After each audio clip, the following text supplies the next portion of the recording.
সঙ্গীন প্রণয়শক্তি। লিখনীতে সুরাইয়া রাফা। আজকে থাকছে উপন্যাসটির ২৭তম পর্ব। উপন্যাস পাঠে আছি আমি তারিফ। দিনের দ্বিপ্রহর চলমান, অথচ বাইরে ঝুম বর্ষণ। তীব্র বর্ষণে চারিদিকের প্রকৃতি সন্ধ্যারূপ ধারণ করেছে। বৃষ্টির ছাট আর দমকা হাওয়ায় বারবার জানালার ভারী পাল্লা দুলে দুলে উঠছে। খানিক বাদে বাদে বৈদ্যুতিক ঝলকানি আর বাজ পড়ার প্রকাণ্ড আওয়াজে শরীরের লোমকূপ দাঁড়িয়ে যাওয়ার উপক্রম। তবুও হাট করে রাখা খোলা জানালা গলিয়ে বাইরের অজর বাড়িধারার পানে ধ্যানমগ্ন হয়ে আছে অনু। অসময়ে বৃষ্টি নামার সাথে সাথে মনটাও কেমন বিষাদপূর্ণ হয়ে উঠেছে ওর। অযাচিত মনে বারংবার একই প্রশ্ন এসে উকি দিচ্ছে, অরু ঠিক আছে তো? মনে মনে ভাবছে, মেয়েটাকে কেন যে একা রেখে আসতে গেলাম। কৃতিক ভাইয়া আদৌ ওর সাথে আছে, নাকি ওকে রেখে চলে গিয়েছে, কে জানে। অনু যখন অরুকে নিয়ে হাজারো দুশ্চিন্তাগ্রস্ত, তখনই হাতে ২ কাপ গরম গরম দুধ চা নিয়ে ওর সামনে হাজির হয় প্রত্যয়। এটা প্রত্যয়েরই প্ল্যাট, তাই নিজ হাতে অনুর জন্য চায়ের বন্দোবস্ত করেছে সে। অনুর দিকে চায়ের কাপ এগিয়ে দিয়ে প্রত্যয় শুধালো, হঠাৎ মনমরা হয়ে গেলে যে, কি ভাবছ? অনু হাঁটু মুড়ি দিয়ে তাতে মাথা ঠেকিয়ে বলল, অরুর জন্য দুশ্চিন্তা হচ্ছে। এই বৃষ্টির মাঝে একা রেখে এলাম, কি জানি কি করছে। প্রত্যয় ভ্রু কুঁচকে বলল, একা কোথায়, ভাই তো আছেই। অনু ঠোঁট উল্টে বলল, কৃতিক ভাইয়ার মতো মানুষ কি আর অরুর জন্য বসে থাকবে? অনুর কথায় প্রত্যয় মনে মনে একটু হাসল। অনু তো আর জানে না, তার বোনের শরীরের ব্যক্তিগত হলেও আত্মাটা স্বয়ং জায়ান কৃতিকের। আপাতত এসব জানানো যাবে না, অরুর বারণ আছে। তাই প্রত্যয় কথা ঘুরানোর উদ্দেশ্যে অনুর মাথায় হাত বুলিয়ে দিয়ে বলল, তুমি সবার জন্য কত ভাবো, সবার প্রতি তোমার কত দায়িত্ববোধ। আচ্ছা, আমার কথা কখনো ভাবো না কেন? কে বলল আপনার কথা ভাবি না? ভাবি বলেই তো মাকে এতগুলো মিথ্যে বলে বের হলাম, শুধু আপনাকে দেখব বলে। প্রত্যয় অনুর কথাতে আশ্বস্ত হয়ে বলল, তুমি শুধু আমার অনু, তোমার উপর শুধু আমার দখলদারি। আমি ছাড়া অন্য কোনো পুরুষ তোমার জীবনে আসবে না, কোনো দিন না। অনু লজ্জামাখা হাসিতে রাঙা হয়ে বলল, আমি শুধুই আপনার। আপনি আমার প্রথম ভালোবাসা, অনাকাঙ্ক্ষিত প্রেম। আপনার অতীত আপনাকে কতটুকু দুঃখ দিয়েছে তা আমি জানি না, তবে আমি চেষ্টা করব তার চেয়ে দ্বিগুণ ভালোবাসায় আপনাকে মরিয়ে দিতে। একজন আরেকজনকে প্রতিশ্রুতি দিতে দিতে কখন যে ওরা এতটা কাছাকাছি চলে এসেছে টের পায়নি কেউই। ব্যবধান মাত্র কয়েক সেন্টিমিটার মাত্র। প্রত্যয় হয়তো বা আজকেও বেসামাল হয়ে পড়েছে, হৃদয়টা নিয়ন্ত্রণে নেই ওর। অগত্যায় ঠোঁট দুটো এগিয়ে দিয়েছে অনুর ঠোঁটের পানে। তৎক্ষণাৎ ওর ঠোঁটে আঙ্গুল ছোঁয়ালো অনু। না সূচক মাথা নাড়িয়ে বলল, এখন নয়, বিয়ের পরে। এটা অন্যায়। প্রত্যয় নিজের হুঁশে নেই। ও অনুর হাত সরিয়ে দিয়ে এগিয়ে আসতে আসতে বলল, একটু আধটু অন্যায় করলে কিছু হবে না ডিয়ার। প্রত্যয়ের এমন বেসামাল রূপ দেখে উপায়ন্তর না পেয়ে একটানে ওর চশমা খুলে নিজের চোখে লাগিয়ে নিল অনু। এবার প্রত্যয়ের চোখের সামনে সবকিছু ঝাপসা হয়ে এসেছে। ফলস্বরূপ না চাইতেও মাঝপথে থেমে যেতে হলো ওকে। চশমাটাকে ঘুরিয়ে ফিরিয়ে অনু শোধালো, দেখুন তো আমাকে কেমন লাগছে? বাবা, কি পাওয়ার! প্রত্যয় ভ্রু কুঞ্চিত করে বলল, এটা কিন্তু মোটেই ঠিক হলো না অনু। কি ঠিক হলো না? চশমা ছাড়া কি আপনি পুরোপুরি কানা? দেখুন তো এখানে কয়টা আঙ্গুল? আঙ্গুল উঁচিয়ে শুধালো অনু। প্রত্যয় দীর্ঘশ্বাস ছেড়ে বলল, আমি এতটাও কম দেখি না অনু, 2টা আঙ্গুল। অনু চমকে উঠে বলল, সর্বনাশ, কি বলছেন? এখানে তো 3টা আঙ্গুল। প্রত্যয় এবার নিজের দুর্বলতা এড়াতে একটু গলা খাকারি দিয়ে বলল, আমি তো মশকরা করে বলেছি, যাতে তুমি এন্টারটেইন হও। অনু হাসূচক মাথা নাড়িয়ে বলল, বুঝলাম। পরক্ষণে বুদ্ধিদীপ্তদের মতো চোখ বড় বড় করে বলল, আরে, আপনি কানা হলেও তো সমস্যা নেই, আমি তো আছি। আমি আপনাকে ঠিক সামলে নেব। নিজের শরীরটাকে বিছানায় এলিয়ে দিয়ে প্রত্যয় শুধালো, তুমি সারা জীবন থাকবে আমার সাথে? অনু এদিক ওদিক মাথা নাড়িয়ে বলল, আপাতত বাসায় যাব। মাকে মিথ্যে বলে বেরিয়েছি, সেটা মা ঘুণাক্ষরেও জানতে পারলে খুব খারাপ হয়ে যাবে। প্রত্যয় এবার অনুকে নিজের পাশে বসিয়ে শুধালো, আচ্ছা, সত্যি করে বলো তো, তোমরা 2 বোন তোমার মাকে এত ভয় পাও কেন? অনু এবার ভাবুক হয়ে পড়ল। একটু ভেবেচিন্তে উত্তর দিল, কারণ মা অনেক বিচক্ষণ আর কঠিন প্রকৃতির মানুষ। মায়ের মতে মিথ্যা বলা, সত্যি লুকানোর মতো জঘন্য অপরাধ আর কিছু নেই। তাছাড়া মায়ের খুব বেশি আহ্লাদি আহ্লাদি ভাবও পছন্দ নয়। বুঝতেই তো পারেন, বিজনেস ওম্যান। ওই জন্যই তো আমি আর অরু ছোটবেলা থেকে ম্যাচিওর। অরু যা একটু ছেলেমানুষি করে, কিন্তু আমার দ্বারা সেসব কোনো কালেই হয়নি। জানেন, মাঝে মাঝে আফসোস হয় আমার। ছোটবেলার দিনগুলো ফিরে পেতে ইচ্ছে করে। এটা ওটা বায়না ধরতে মন চায়। কিন্তু আফসোস, এখন আর কে মেটাবে আমার আবদার? অনুর কথা শেষ হওয়ার সঙ্গে সঙ্গে ওকে টান মেরে নিজের বুকের উপর ফেলে দিল প্রত্যয়। অকস্মাৎ ঘটনায় টাল সামলাতে না পেরে অনুর মাথা গিয়ে ঠেকল প্রত্যয়ের বুকে। প্রত্যয় অনুর মাথায় আলতো হাত বুলিয়ে বলল, আমি মেটাবো সব আবদার। একবার করেই দেখো। হুট করে এমন কাছাকাছি আসাতে অনু একটু ভড়কে গেল। ও তাড়াহুড়ো করে প্রত্যয়ের বুকের উপর থেকে মাথাটা তুলতে নিলে প্রত্যয় ওকে পুনরায় নিজের সাথে মিশিয়ে বলে, মাত্র 5 মিনিট, তারপর ছেড়ে দিচ্ছি। প্রমিস, এর বাইরে কিচ্ছু করব না।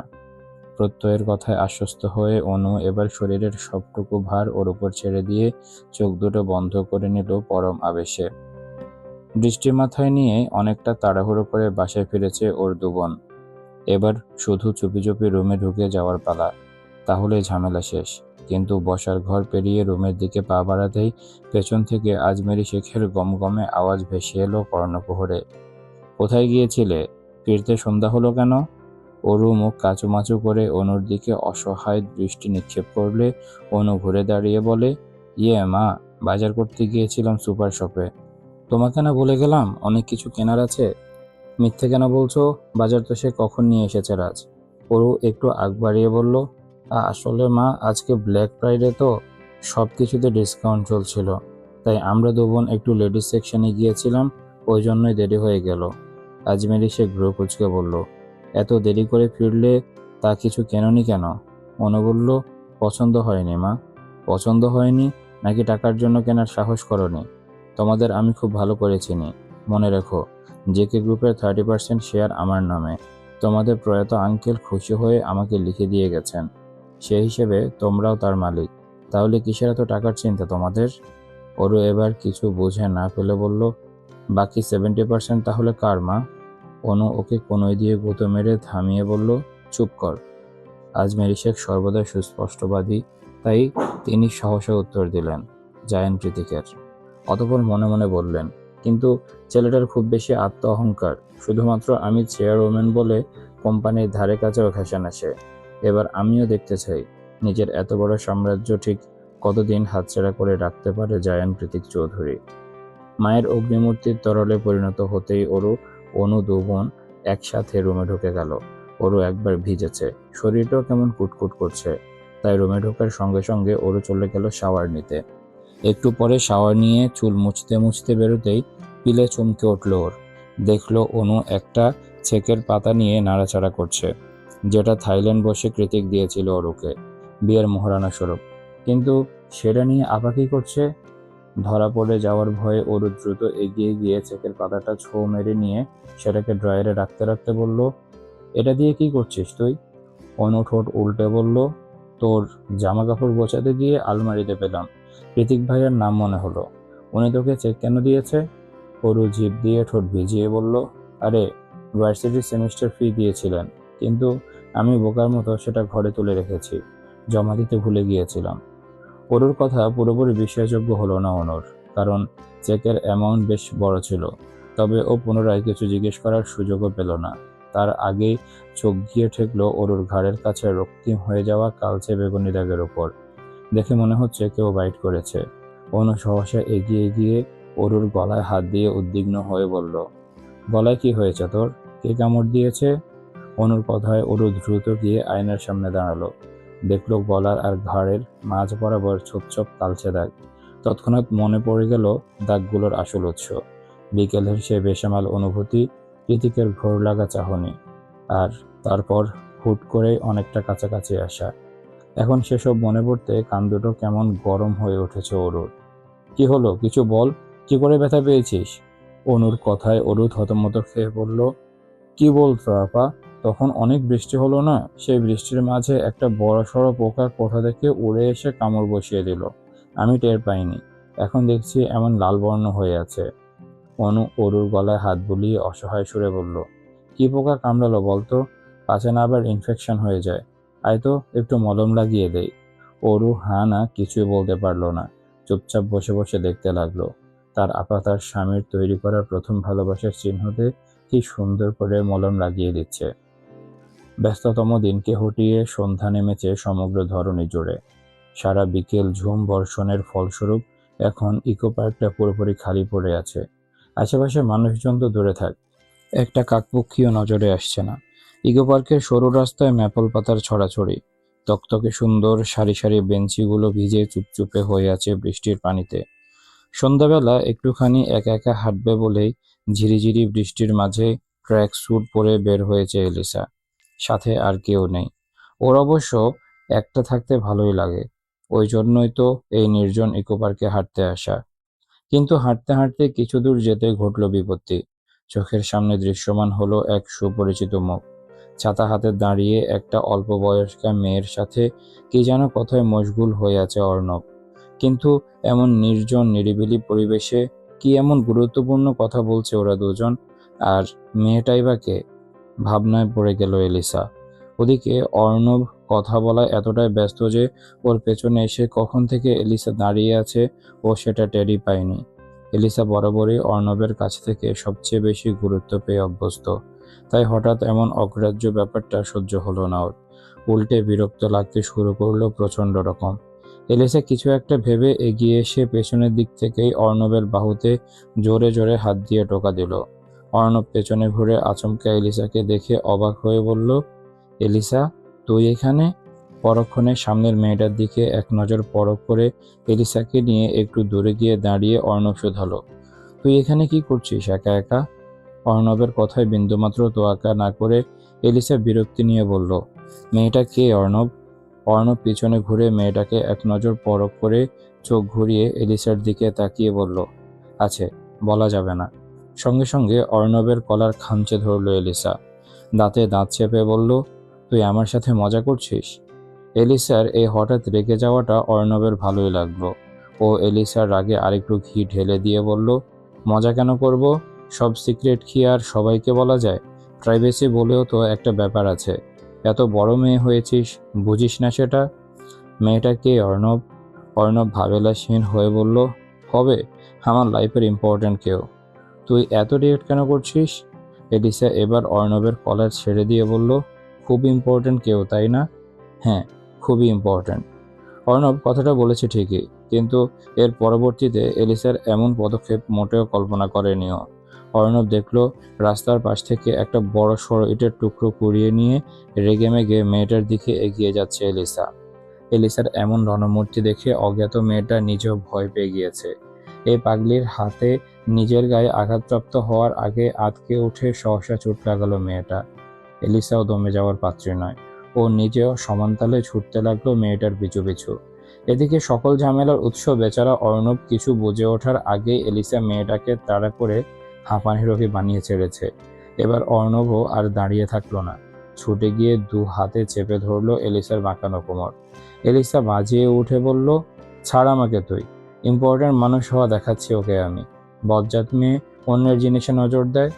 অর্ণব ওকে আটকে রাখতে না পেরে চিল্লিয়ে বলে উঠল, বিশ্বাস কর এলিসা, জান আমার, ও কোনো ইম্পর্ট্যান্ট মানুষ না। ও আমার ক্লায়েন্ট। তুই থাম একটু, আমি খুলে বলছি। অর্ণবের কথায় এলিসা একটু শান্ত হলে অর্ণব ওর হাতের ইটের টুকরোটা ছুঁড়ে ফেলে দিয়ে হাঁপাতে হাঁপাতে বলল, আমাদের ইউনিভার্সিটিতে পড়ে মেয়েটা, কৃতিকের স্টুডেন্ট। গত কয়েকদিন যাবৎ ওর ছোট বোন হঠাৎ করে মিসিং। তাই কৃতিক ওকে আমার এজেন্সির কার্ড দিয়ে আমার সাথে দেখা করতে বলেছে। একমাত্র বোনকে খুঁজে না পেয়ে মেয়েটার অবস্থা দুর্বিষহ। তখন থেকে সেটা নিয়ে আলাপ করছিলাম আমরা। এলিসা এবার দ্বিগুণ ঝাঁজ নিয়ে বলল, তাহলে আমাকে মিথ্যা কেন বললি? কি সুখ পাস তোরা আমাকে মিথ্যে বলে? অর্ণব চোখ ছোট ছোট করে বলল, তুই কেন এত জেলাস? আর একটু আগে আমার জিনিস করে চেঁচিয়ে কি যেন বললি? আমি কিন্তু শুনেছি। এলিসা ঘাড় ঘুরিয়ে অন্যদিকে চলে যেতে যেতে বলল, তোর সাথে আর কথা নেই, অযথা কষ্ট দিস আমাকে। এলিসা হনহনিয়ে হাঁটছে। চোখ দুটো না চাইতেও বেইমানি করছে ওর সাথে। বারবার জলে ভিজে ঝাপসা হয়ে আসছে সামনের সব দৃশ্যপট। গলার মধ্যে দলা পাকিয়ে আছে একরাশ না পাওয়ার কষ্ট। অথচ আজ অর্ণবও ওকে বোকা বানালো, ওর ইমোশন নিয়ে খেললো। তবে বেশিক্ষণ হেঁটে এগিয়ে যেতে পারল না এলিসা। তার আগে ওকে পেছন থেকে জাপটে ধরল অর্ণব। পেনিটোল করা চুলের মাঝে হাজারটা চুমু খেতে খেতে বলল, আই এম সরি, আর কক্ষণ এমন হবে না। আই এম সরি, সত্যিই সরি। তুই যে আমার জন্য কিছু ফিল করিস সেটা আমার অজানাই ছিল, বুঝতে পারিনি। এলিসা এবার ঘুরে সপাটে চড় বসিয়ে দিল অর্ণবের গালে। অতঃপর কাঁদতে কাঁদতে মুখ খুলে বলল, কেন বুঝিসনি? তোকে আমি গ্রহণ করিনি ঠিকই, কিন্তু দূরেও তো ঠেলে দিইনি কখনো। তোর এত এত পাগলামি বাচ্চামি সবকিছু সহ্য করে এসেছি। তোর কি মনে হয় সেটা কেবলই তোর কথা ভেবে সিম্প্যাথি দেখিয়েছি আমি? আমি এতটা ভালো মেয়ে নই অর্ণব। তোর করা প্রত্যেকটা পাগলামিতে আমি সুখ পাই, আনন্দে পুলকিত হই। তাই তো কখনো তোকে বারণ করি না। কেন বুঝতে পারলি না বল? তুই না ডিটেকটিভ, হ্যাকার, তাহলে এটুকু তোর মাথায় ঢুকলো না কেন? হুম? এলিসার এক নাগাড়ে করা অভিযোগের বহরে হুট করে ইতি ঘটালো অর্ণব, ওর নরম অধর যুগলকে নিজের দখলে নিয়ে। এর আগে কি অর্ণব এলিসাকে চুমু খায়নি? খেয়েছে তো জোর জবরদস্তি করে বহুবার, কিন্তু আজ একটু বেশি আবেগ নিয়ে স্পর্শ করছে অর্ণব, যে স্পর্শে শুধুই আন্তরিকতা আর ভালোবাসার ছড়াছড়ি। অর্ণবের কাতর স্পর্শে এতক্ষণে এলিসা উপকাত। শেষমেশ অর্ণবের অসহনীয় ভালোবাসার কাছে হেরে গিয়ে ও নিজেও ঠোঁট মেলালো অর্ণবের সাথে। তালে তাল মিলিয়ে মত্ত হলো এক নিদারুণ ঠোঁটের খেলায়। ক্লাস আর প্রেজেন্টেশন আছে বলে আজ সকাল সকাল ভার্সিটিতে এসেছিল ওরও, কিন্তু সকাল সকাল এসে যে গায়ের উপর এমন শক্ত চপেটাঘাত হামলে পড়বে সেটা বোধ হয় আশা করেনিও। এই মুহূর্তে চড় খাওয়া গালে হাত দিয়ে টলটলে চোখে কৃতিকের দিকে তাকিয়ে নাক টানছে ওরও। মনে মনে ভাবছে, এটা স্বামী না গিরগিটি, ক্ষণে ক্ষণে রূপ বদলায়। কালই তো কত আদর দেখালো, আর এখন চড় মারলো। অরুর কাঁদো কাঁদো বীভৎস মুখের দিকে অগ্নিদৃষ্টিতে তাকিয়ে আছে কৃতিক। রাগের তোপে তীক্ষ্ণ চোয়ালটা আরো শক্ত লাগছে ওর। জেদের তোপে ইচ্ছে তো করছে ওর আরেকটা গালেও সপাটে ছড় মেরে দিতে, তাহলে আবার বেশি ব্যথা পাবে। তাই নিজেকে সংবরণ করে হাত দুটো মুষ্টিবদ্ধ করে রেখেছে কৃতিক। তবে দু চোখের অগ্নিশিখা দ্বারাই আপাতত ভস্ম করে দিচ্ছে অরুর চিত্তকে। দোষটা অবশ্য অরুরই। অযথাই ভাগের কানে সুরসুরি দিলে বাকি বসে থাকবে? খানিকক্ষণ অরুর দিকে এভাবে তাকিয়ে থেকে দাঁতে দাঁত পিষে কৃতিক ধারালো কণ্ঠে বলল, ফার্দার যদি এসব বোকামি করতে আসিস তাহলে অন্য কালটাতেও থাপড়িয়ে রক্ত জমাট বাঁধিয়ে দেব। কথা শেষ করে হনহনিয়ে ক্লাসরুমে ঢুকে যায় কৃতিক। ওদিকে কৃতিকের কথায় কলিজায় পানি শুকিয়ে গিয়েছে অরুর। মনে মনে ভাবছে, আমি আসলে ওনার বউ তো, কবুল তো বলেছিলেন, রেজিস্ট্রি পেপারে সাইনও করেছিলেন, তাহলে কিভাবে বড় ক্যাম্পাসে আমার গায়ে হাত তুললেন উনি? ওর ভাবনার ছেদ ঘটিয়ে সায়নী এগিয়ে এসে মুখ কাঁচুমাচু করে বলল, তুমি ঠিক আছো অরু? অরু নাক টেনে বলল, সব তোমার জন্য। আমি বলেছিলাম উনি এত সহজ নয়, ওনাকে এসব লেটার ফেটার দিতে গেলে উনি রেগে যাবে। সায়নী মাথা নত করে অসহায় সুরে বলল, আই এম সরি অরু, তুমি তো ওনার বোন হও, তাই তোমার হাত দিয়ে পাঠাতে চেয়েছিলাম, কিন্তু আমি স্বপ্নেও ভাবিনি উনি এতটা রেগে যাবেন যে রেগে মেগে তোমাকে ছড় মেরে বসবেন। অরু আর সায়নীর সাথে কথা বাড়ালো না। এই মুহূর্তে সায়নীর দিকে তাকাতেও ইচ্ছে করছে না। অগতাই চুপচাপ ক্লাসে ঢুকে গেল অরু। কৃতিক ক্লাসেই ছিল। অরু পেছনের দরজা দিয়ে ঢুকে চুপচাপ বসে পড়ল সবচেয়ে পেছনের সিটে। মন থেকে কিছুতেই সরাতে পারছে না একটু আগের ঘটে যাওয়া অনাকাঙ্ক্ষিত ঘটনাকে। নিজের কাজে নিজে লজ্জিত হয়ে পড়েছে ও এখন। বারংবার মনে হচ্ছে, কেন যে করতে গেলাম এমন পাকনামি। দোষ অবশ্য সায়নীরও কম নয়। যেদিন থেকে শুনেছে অরু কৃতিকের স্টেপ সিস্টার, সেদিন থেকে ননদিনী ডাকা শুরু করে দিয়েছে ওকে। ভার্সিটিতে ঢুকলে শুরু হয় ওর প্রশ্নোত্তর পর্ব। জেকে স্যার কোথায় যায়, কি খায়, কি করে, সব কিছুর পাই টু পাই খোঁজ নিয়ে তবে ক্ষান্ত হয় সায়নী। বলতে না চাইলে অরুর সাথে কেমন পরপর আচরণ করে সে।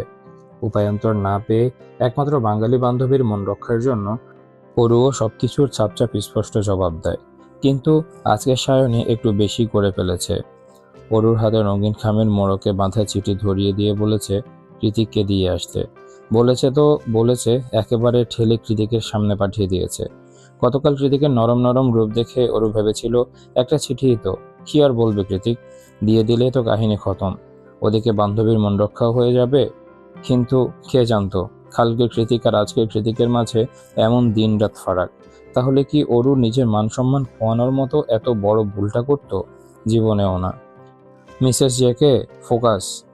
ঠিক এভাবেই ছোট্ট একটা বাক্য দিয়ে অকস্মাৎ ক্লাসের মধ্যে বোম পাঠালো কৃতিক। নামটা শোনা মাত্রই হৈ হৈ করে উঠে ওর মুখের দিকে হা হয়ে তাকিয়ে আছে পুরো ক্লাস। সেবার বাস্কেটবল কম্পিটিশনের সময় সবাই যা অনুমান করেছিল সেটাই আজ বাস্তব হলো। তাই বলে মিসেস জেকে? সবাই তো ভেবেছিল জেকে স্যারের বেবি গার্ল হবে হয়তো, কিন্তু না, এ তো স্বয়ং স্ত্রী। তার মানে সকলের ক্রাশ জেকে স্যার বিবাহিত? কথাটা ভাবতেই পুরো ক্লাস শোক শোক নীরবতায় ছেয়ে গেল। ছেলেরা মেয়েদের চুপসে যাওয়া মুখের দিকে তাকিয়ে ঠোঁট টিপে টিপে হাসছে। একমাত্র অরুই চোরের মতো মাথা নুইয়ে বসে আছে সেই কখন থেকে। সায়নী ওর দিকে সেই তখন থেকে কটমুটিয়ে তাকিয়ে আছে, মনে মনে ভাবছে, তাহলে অরু আমাকে বোকা বানিয়েছে এতদিন ধরে। ক্লাস শেষে বের হতেই অরুর হাতটা খপ করে টেনে ধরল সায়নী। কাঠগড়ায় দাঁড়ানো আসামিদের মতো করে প্রশ্ন করলো, সত্যি করে বলো, এতদিন ধরে বোকা কেন বানালে আমাকে? আজকেও তো বলতে পারতে। অরু নিজের হাত ছাড়িয়ে বলল, আমি তোমাকে বোকা বানাইনি, যা সত্যি তাই বলেছি। এতদিন বলে এসেছো জেকে স্যার তোমার ভাই, আর এখন জেকে স্যার নিজে তোমাকে মিসেস জেকে বলে সম্বোধন করলো। কোনটা সত্যি? অরু ঝাঁঝিয়ে উঠে বলল, দুটোই সত্যি।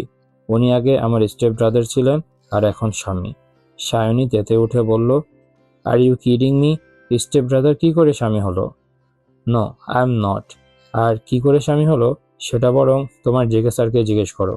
উনি আমাকে জোর করে বিয়ে করেছেন কিনা তাই উত্তরটাও উনি ভালো দিতে পারবেন। আসছি। এক নিঃশ্বাসে কথাগুলো বলে ক্যাম্পাস থেকে বেরিয়ে যায় ওরও। এই প্রশ্নটার সম্মুখীন হওয়ার ভয়ই তো এতদিন ধরে পেয়ে এসেছে ও। স্টেপ ব্রাদার কি করে স্বামী হয়? অথচ কৃতিক একটাবার ওর কথা চিন্তা না করেই টেনে হিচড়ে জোর জবরদস্তি করে কবুল বলিয়ে নিল। এখন অরু চাইলেও এই সম্পর্কটাকে মুছে ফেলতে পারবে না, আর না এড়িয়ে যেতে পারবে জীবনের সাথে ওতপ্রোতভাবে জড়িয়ে যাওয়া সত্যিটাকে। একরাশ হৃদয়ের ব্যথায় কাতর অরু ভার্সিটি থেকে ফিরেই রুমের দুয়ারে খিল দিয়ে তলিয়ে গিয়েছে ঘুমের দেশে, আর ওঠেনি। অথচ এখন সন্ধ্যারাত, তবুও পড়ে পড়ে ঘুমাচ্ছে সে। কিন্তু বালিশের পাশে অযত্নে পড়ে থাকা দামি মোবাইলটার ভাইব্রেট আওয়াজে সেই ঘুম আর বেশিক্ষণ টিকল না। অগত্যায় ঘুমো ঘুমো চোখে ফোন কানে তুলল ওরও। ফোন রিসিভ করতে ওপাশ থেকে বেশি এলো চেনা পরিচিত হৃদয়ে শিহরণ জাগানো হাসি কণ্ঠস্বর। আমার ঘুম পড়ি, বারান্দায় এসো। কৃতিকের মুখে তুমি শব্দটা শোনা মাত্রই এক লাফে উঠে বসলো ওরও। মনে মনে ভাবল, আমি স্বপ্ন দেখছি না তো? উনি তো কখনোই আমাকে এত আদুরে গলায় ডাকেন না, তাহলে আজ হঠাৎ? অরু চুপ হয়ে আছে দেখে কৃতিক পুনরায় বলল, কিরে বারান্দায় আয়, ডাকছি, কথা কানে যাচ্ছে না? কৃতিকের কথায় অরু তেতে উঠে বলল, পারবো না। সকালে আমাকে মেরেছেন মনে নেই? গালটা এখনো জ্বলছে। মার খাওয়ার মতো কাজ করলে আবার মারবো, তারপর আবার আদর করব। এখন জলদি বারান্দায় আয়, তোকে দেখব। অরু মুখ ফুলিয়ে বলল, যাব না বলেছি তো। কৃতিক গলার আওয়াজ খানিকটা নরম করে বলল, একবার এসে দেখ, তোর জন্য সারপ্রাইজ এনেছি। সারপ্রাইজের কথা শুনে অরু আর অপেক্ষা করতে পারলো না, ছুটে চলে গেল বারান্দায়। দেখলো আজ বাইক নয়, কালো মার্সিডিজের ডিকিতে হেলান দিয়ে দাঁড়িয়ে আছে কৃতিক। ওর কোলের মাঝে গাপটি মেরে বসে আছে ছোট্ট ডোরা। ডোরাকে দেখা মাত্রই অরুর মুখ আপনা আপনি হা হয়ে গেল। দুহাত চলে গেল মুখের উপর। শুকনো মুখটা মুহূর্তে প্রসারিত হয়ে গেল খুশিতে। তারপর উচ্ছ্বসিত কণ্ঠে অরু বলল, ডোরা, আসছি আসছি, আপনি দাঁড়ান, আমি এক্ষুনি আসছি। কয়েক মিনিটের মাথাতেই 3 তলার সিঁড়ি ভেঙে নিচে নেমে এলো ওরও। ওর পরনে কৃতিকের কিনে দেওয়া পাজামা সেট, চুলগুলো মেসি বান করে উপরে তুলে বাঁধা। যেভাবে ঘুমিয়েছিল সেভাবেই নেমে এসেছে আজ। নিচে নেমে কালবিলম্ব না করে অরু দৌড়ে গিয়ে কৃতিকের কোল থেকে ডোরাকে তুলে নিল নিজের কোলে। কৃতিক অবাক হয়ে বলল, আজ এত তাড়াতাড়ি বের হলি কি করে? অরু ডোরাকে আদর করতে করতে বলল, মা আর আপা বাসায় নেই, হসপিটালে গিয়েছে, ফিরতে রাত হবে। কৃতিক ডোরার থেকে নজর সরিয়ে বলল, আগামীকাল আমরা পাহাড়ে যাব, সবাই মিলে এলিসাকে সারপ্রাইজ দেওয়ার প্ল্যান আছে। কাল সকাল সকাল বাসায় ম্যানেজ করে বের হবি। অরু কৃতিকের পানে সচকিত দৃষ্টি নিক্ষেপ করে বলল, মা জানলে মেরে ফেলবে, তাছাড়া আপনাদের মাঝে আমি গিয়ে কি করব? আমি বলেছি তাই যাবি। অরু অসহায় মুখে বলল, একদিন কি বলে ম্যানেজ করব আমি? পারবো না, আপনি বরং ঘুরে আসুন। কৃতিক একটা দীর্ঘশ্বাস ছেড়ে ওর হাতটা শক্ত করে চেপে ধরে কর্কশ আওয়াজে বলল, ওকে ফাইন, চল তাহলে। অরু কৃতিকের হাত টেনে ধরে ব্যতিব্যস্ত হয়ে শুধালো, এ কি, কোথায় যাব? কৃতিক নিজের চোয়াল শক্ত করে বলল, যেহেতু তুই আমার বউ, সো তুই এখন থেকে আমার সাথেই থাকবি, দেখি কে আটকায়। অরু বড়সড় একটা শুষ্ক ঢোক গিলে কৃতিকে থামিয়ে দিয়ে বলল, শুনুন শুনুন না একটু, মা কেবল একটু সুস্থ হয়েছে, এই মুহূর্তে মা এত বড় শখ নিতে পারবে না। সবকিছু জানাজানি হয়ে গেলে কেলেঙ্কারি হয়ে যাবে। এমন করবেন না প্লিজ, আপনি যা বলবেন আমি তাই করব। তবুও এমন পাগলামি করবেন না, কথা দিন। কৃতিক পুনরায় গাড়ির ডিকিতে বসে বলল, ওকে ফাইন, কাঁদতে হবে না, জোর করব না তোকে, তবে কালকের কথা যাতে মাথায় থাকে। অরু হাসূচক মাথা নাড়িয়ে সায় জানালে কৃতিক কিছু একটা ভেবে অরুকে টেনে এনে নিজের উরুর উপর বসিয়ে দিয়ে ওর কাঁধে চিবুক ঠেকিয়ে বলল, এখনো রেগে আছিস আমার উপর? অরু নাক ফুলিয়ে বলল, আমার রাগ দিয়ে কি আসে যায়, আপনি তো আমাকে সারাক্ষণই মারেন, আদর করি না বুঝি? অরু নিশ্চুপ। কৃতিক অরুর গালে হাত দিয়ে স্পর্শ করে বুঝতে পারল সেখানে এখনো 5 আঙ্গুলের ছাপ পড়ে আছে। ও জায়গাটাতে হাত বুলাতে বুলাতে বলল, তোর শরীরে আমার করা দাগগুলো মারাত্মক লাগে। অরু শুষ্ক ঢোক গিলে বলল, তাই বলে এভাবে ব্যথা দিবেন? কৃতিক তির্যক হেসে বলল, ভবিষ্যতে আরো বেশি ব্যথা দেব, অভ্যেস করে নে। ওর বুঝতে পারল কৃতিকের কথার ধরন কেমন হুট করে পাল্টে গিয়েছে। স্পর্শে তার তীব্র কাতরতা, গলার আওয়াজে লেগে আছে একরাশ মাদকতা। নিজ মনের অযাচিত চিন্তাগুলোকে পেছনে হটিয়ে দিয়ে অরু ডোরাকে শক্ত করে চেপে ধরে চুপচাপ হয়ে আছে। কৃতিক অরুর গালে নিজের গালটা আলতো স্পর্শ করে ঘষে দিয়ে বলল, আমি ব্যথা দিয়েছি, আবার আমি আদর করে দিলাম। হার্টবিট, হার্টবিট মানে হৃদস্পন্দন, যা না থাকলে মানুষ মারা যায়। কৃতিক ওর গালের সাথে গাল মিশিয়ে বলল, তুই আমার কাছে তার চেয়েও বেশি। কৃতিকের হঠাৎ করে উষ্ণ স্পর্শে কেঁপে উঠছে অরুর ছোট্ট শরীর, সেই সাথে মিইয়ে গিয়েছে মস্তিষ্কে চড়া হওয়া রাগের স্ফুলিঙ্গ। পুরুষালী স্পর্শ পেয়ে অরুর নিচেও খানিকটা কুঁকড়ে গেল। গলায় দীর্ঘশ্বাস আটকে রেখে কম্পিত কণ্ঠে বলল, আপনাকে আমি বুঝতে পারি না কিছুতেই। নিজের বলিষ্ঠ দুহাতে অরুর লতানো কোমরটাকে জড়িয়ে ধরে অরুর গলায় মুখ ডোবাতে ডোবাতে কৃতিক বলল, পুরোপুরি আমার হয়ে যা, ঠিক বুঝতে পারবি। এই ছিল আজকের পর্ব। কেমন লেগেছে তোমাদের কমেন্ট করে জানাও। দেখা হচ্ছে পরের পর্বে। ততক্ষণ পর্যন্ত সবাই ভালো থাকো, সুস্থ থাকো। আজকের মতো আমি তারিফ এখানে বিদায় নিচ্ছি। আল্লাহ হাফেজ।